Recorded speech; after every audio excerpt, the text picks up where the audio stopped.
Fidel. ahimbazwe iteka. Amen. Ni amahoro. Turanezerewe cyane. Mushima Imana. Imana ishimwe. Natwe dukomeje gushima Imana cyane. Yego. Iyo yatugiriye ubuntu muri Kristo Yesu. Yego yego. Kibisanzwe rero ni Fidel ndetse na Kagimbure Eric turabasuhuje. Yego. Abakunzi ubutumwa bwiza. Mm. Abadukurikiye. Yego. Imana ishimwe kandi ikomeze nyine kubagwizamo umugisha. Abakunzi bacu rero ibyo twabasezeranije turakomeza nyine kubibaha. Yego. Twakomeje kubasobanurira ko twabasezeranije ko tuzajya dukomeza kubasobanurira ubutumwa bwiza. Yego. Ariko ubutumwa bwiza tubwiriza ni ubuhe? Ni ubukumenyesha ko ijuru wariboneye ubuntu muri Kristo Yesu. Nubwo ngubwo nta bundi bunabaho. Ubwo nibwo butumwa bwiza. Nta bundi bubaho. Ako ni nako gakiza. Niko gakiza. Yego. Ubwo bikaba bivuze ko turi kukubwira ibyo Yesu Kristo yagukoreye kugira ngo ube amahoro wisanzure. Amen amen. Widegembye, wishyire, wizane. Idini rigutwaza igitugu, imirimo yawe igutwaza igitugu, cya 10 n'amaturo, amategeko, amasabato n'ibindi wabwiwe n'abakurambere. Yego. Ibyo bintu byose Yesu yaje kubigutura. Ni tuba twakuzaniye ubutumwa bwiza kugira ngo uruhuke umutima, ube mwisi ufite amahoro, nta bintu bikugendagenda hejuru bigutsikamira bikubwira ko uzajya mu ijuru warikoreye. Nukuri abantu bakwiye kumenya agakiza cyane. Bakwiye kumenya agakiza icyo ari cyo. Bakareka kwitiranya agakiza, bakareka kwitiranya ko agakiza ari kuva mu idini ukajya mu rindi, bakareka no kwitiranya agakiza ko agakiza ari ukureka ibyaha, ahubwo bakamenya agakiza nyirizina, bakabaho bakijijwe ariko nyine babimenyeshejwe biturutse cyangwa se biciye mu butumwa bwiza. N'ubusanzwe rero ibyo tuvuga biba muri Bibiliya. Yego. Ntabwo ubutumwa bwiza tubwiriza ari inyigisho z'inzaduka nk'uko abantu bamwe bajya babitekereza. Yego. Ubutumwa bwiza twizeye nibwo Abeli yizeye.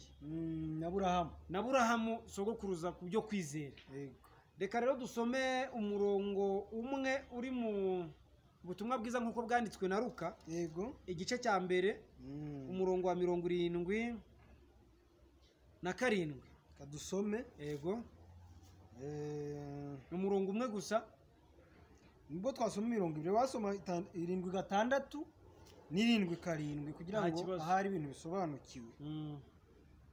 Ngo kandi nawe mwana uzitwa umuhanuzi w'isumba byose kuko uzabanziriza umwami ngo utunganye inzira ze no kumenyesha abantu be iby'agakiza ko ari ukubabarirwa ibyaha byabo. Imana ishimwe cyane. Imbaze.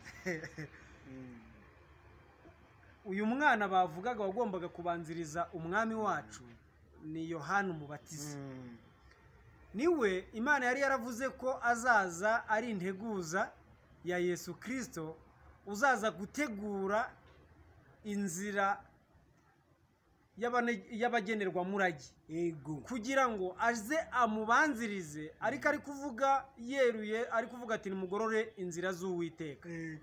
Niwe rero waje arangururira mu butayu, ariko ari kuvuga ati hanyuma yanjye hari undi uzaza ku buryo ubushobozi afite ntibinankwiriye ko ngiye nanapfundura udushumi tw'inkweto ze. Uwo icyo azabazanye ni iby'agakiza. Ntabwo Yohana yaje kuvuga ubutumwa bwiza, ahubwo yaje gutegurira Kristo ari nawe butumwa bwiza. Yego yego. Icyo yagombaga kuza kumenyesha abantu ni iby'agakiza. Uwo ni Yesu Kristo wazanye iyo nkuru nziza. Yaje aje kumenyesha abantu iby'agakiza ko ari ukubatizwa se. Oya. Kari ukwatura ibyaha se. Reka. Kari ukuva muri Katolika ukajya muri ADPR se. No kumenyesha abantu be iby'agakiza ko ari ukubabarirwa ibyaha. Muri make agakiza ntabwo ari ukuvuga umubare w'ibyaha wakoze nko kubibwirana kwa kundi mujya mubikora mu byumba by'amasengesho. Yego. Agakiza ntabwo ari ukureka inzoga n'itabi, ntabwo ari ukureka gusambana no kwiba, ntabwo ari ukureka ibyaha bya bindi ujya wihana, ahubwo agakiza ni ukubabarirwa ibyaha ugakurwaho urubanza, ukaba mu isi nta cyaha na kimwe Imana ikubaraho, uba wakiriye agakiza. Ntabwo agakiza ari bya bindi bakubwira ngo pfukama ngo uvuge ngo Mwami Yesu gusubiramo, pasiteri akakurambikaho ibiganza, ntabwo akari agakiza. umunyabyaha akakurambikaho ibiganza ngo Eric ngo subiramo ngo Mwatuze ngo Mwami Yesu.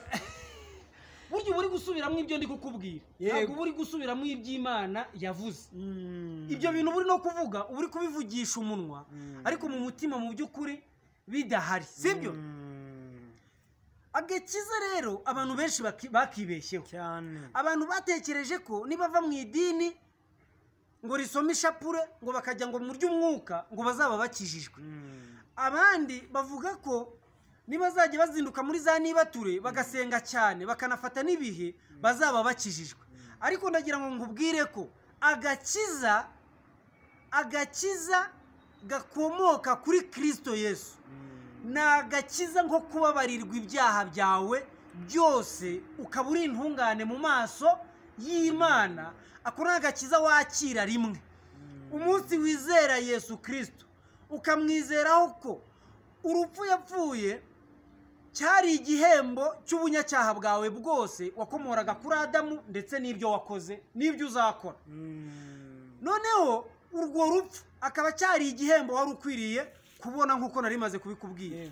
Ikindi ugakurwaho urubanza na Yesu Kristo, kubera ko urubanza rwenda kukujyana mu kurimbuka rugahama Yesu, wowe ugasigara uri imbohore mu maso y'Imana.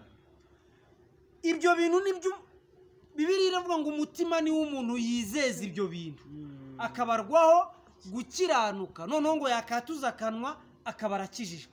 Ijambo ry'Imana riravuga ngo abantu bibeshye iby'icyaha, ariko bituma bibeshya n'ibyo gukiranuka cyangwa bibeshya n'iby'agakiza. Abantu nyine, iyo umuntu aretse inzoga, iyo umuntu aretse ubusambanyi akajya gusengera mu rusengero, avuga ko yakijijwe.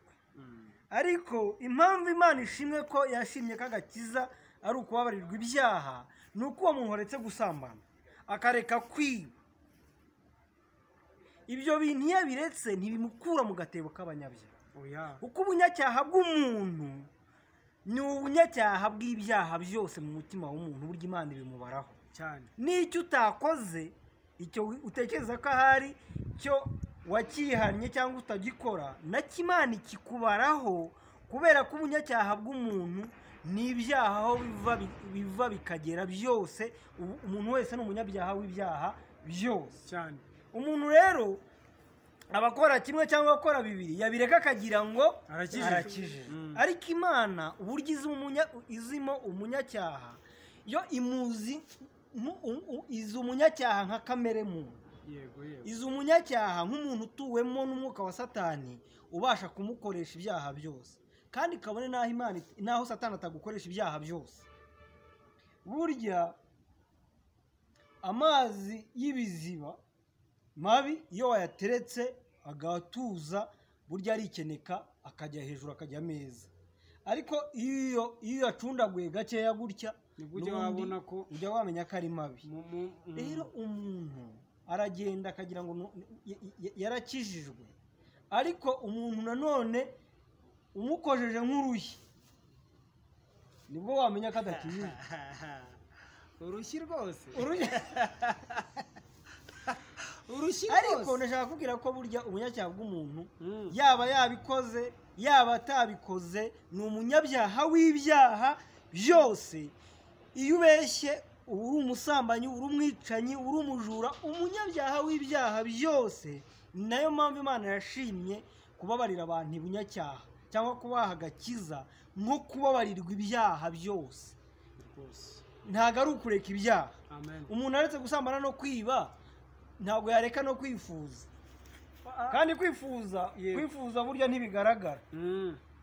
Umuntu yifuza mu mutima kubera ko ariko afite iyo kamere imutera kwifuza, ariko imana ishimwe Amen. agakiza imana yashimye kubarira umuntu ubunyacyaha bwe bwose binyuze mu gikorwa Kristo yakoze. Umuntu yavukanye kamere y'ubunyacyaha akomora kuri Adamu imutera gukora ibyaha yaba bishaka cyangwa atabishaka. Abantu bajya bavuga ngo turavuga tugacumura, twatekereza tugacumura. Ubwo se keretse ukijijwe no kuvuga ukagizwa no gutekereza, nimba utekereza ugacumura, ubu wavuga ugacumura, ubwo se si ikimenyetso cy'uko umuntu ahora acumura iteka ryose? umuntu ni icyaha. Ariko imana yashimye nyine noneho gukiza umuntu uvuka kuri Adamu ubunyacyaha, ariko ibumubabariye. Amen. Iramubabarira, ariko ntabwo yamubabariye gutyo. Yafashe ubwo bunyacyaha bw'umuntu ibubara kuri Yesu, hanyuma iramumubabaza, imubabaza uwo mubabaro umunyabyaha yagombaga kubabara. Imana ibiramubabariye, yibagirwa ubunyacyaha bwe, ariko ibabaye mu cyimbo cy'umuntu.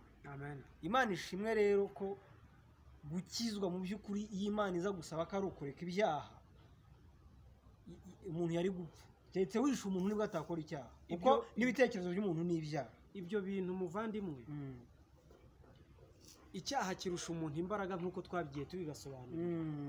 Iki giti abakunzi bacu mureba ni umwembe. Kuba nta rubuto na rumwe mubonaho ntabwo bibihindura ikindi giti. Ni umwembe utarera. Yego. Muri make, kuba nta mbuto za zindi abantu barya ntibisobanura ko igiti cyahindutse. Kiba ari igiti kitari cyagera igihe cyo kwera. Yego. Umunyabyaha utari gukora ibyaha ntabwo bimuhindura umukiranutsi. Umunyabyaha usinziriye aba ari umunyabyaha uryamye. Aba ari nk'iki giti kitari cyera imyembe cyane, ariko ubu ngubu kizera uko byagenda kose. n'ikimenyimenyi amakakama arimo cyane. Aya ni amakakama y'umwembe, nubwo mu by'ukuri nta mwembe n'umwe turi kubona hejuru nka rwa rubuto tujya turya. Icyo bishatse kuvuga ni iki?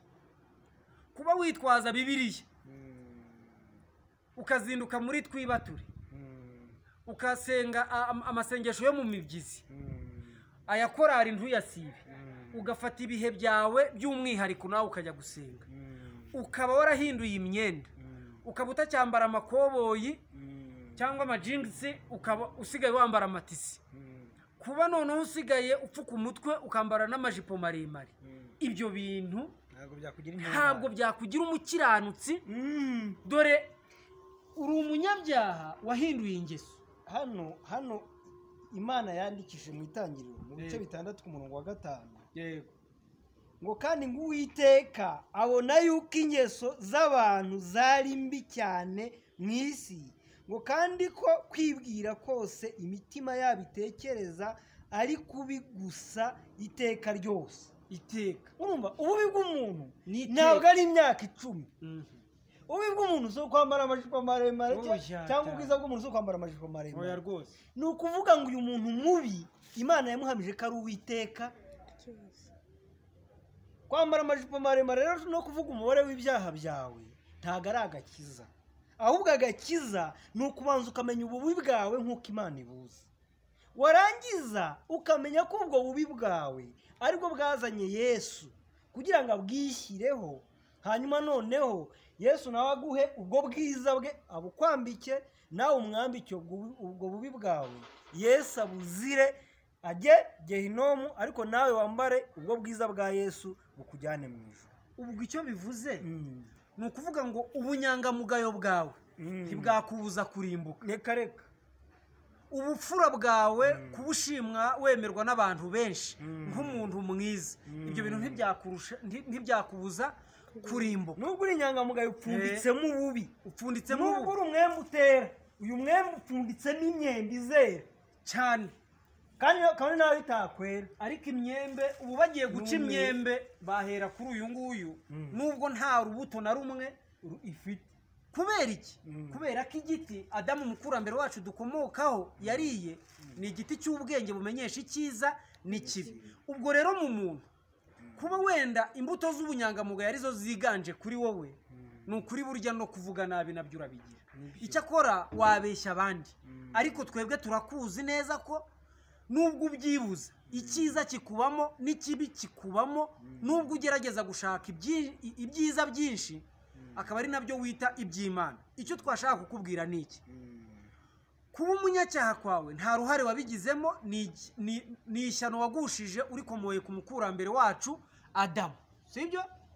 Ikindi icyari kigukwiriye ni ukurimbuka, ariko umukunzi wawe Yesu Kristo yaje kuguhagararira kugira ngo avugane n'Imana, Imana imubaze ibyo wabazwaga. Uku kwera wasabwaga kugira ngo ujye mu ijuru ntako wari ufite, kubera ko wavukanye kamere y'icyaha. Yesu Kristo araza rero, mu kuza yaraje ahagarara imbere y'Imana, atungana ku gato no ku kanini, ariko ari kugutunganira kugira ngo imbere y'Imana nabitsindira akabonekwaho ubutungane. Ubwo butungane bukwihere kubera ko yaraje mu mwanya wawe.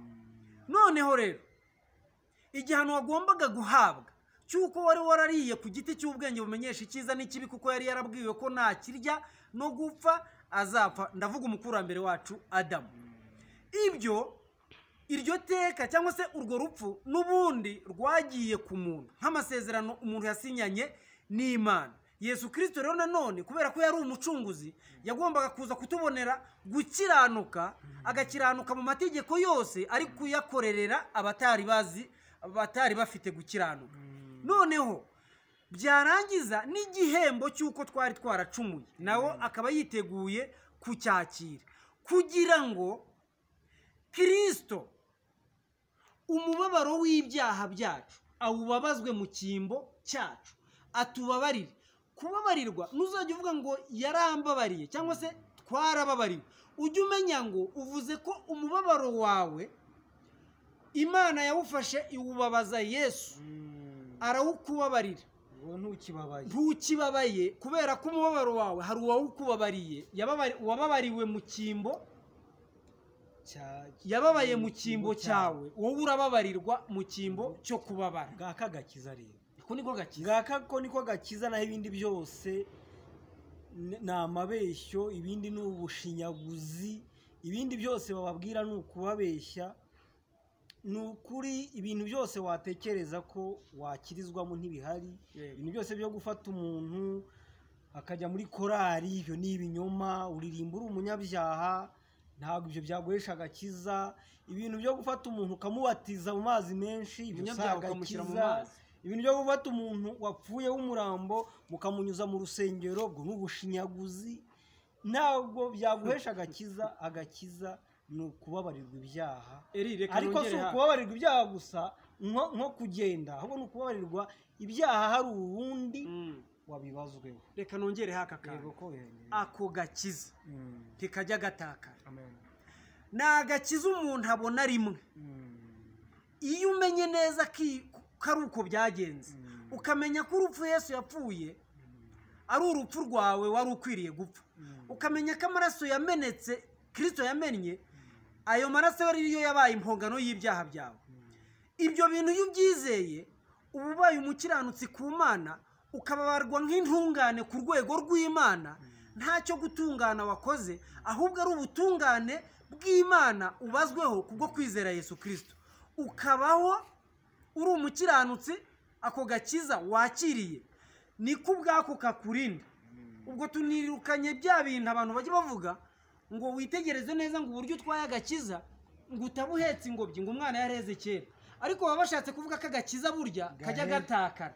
Agakiza gatakara ni agakiza wihangiye, kuko iyo wibujije kurakara mu kandi kanya ukongera ukarakara, burya ukagira iyo utarakaye ariko warakara ukagatakaza. Ni agakiza k'agahangano, ni agakiza dini, ni agakiza abantu kava mu ngeso z'abantu, ariko mu by'ukuri umuntu azarimbuka yaranakijijwe muri ubwo buryo. Twagira gusa ngo tubabwire ko agakiza kava ikaruvari ku musaraba ntigatakara, kandi umuntu akabona rimwe bikaba birahagije. Kandi ntabwo umuntu akabona kubwo kwitwara neza kwe, ahubwo akabona kubera ko yizeye Yesu, akakabarwaho nk'impano noneho akaba mu isi ari intungane ariko ku bwande ku bwa Yesu Kristo.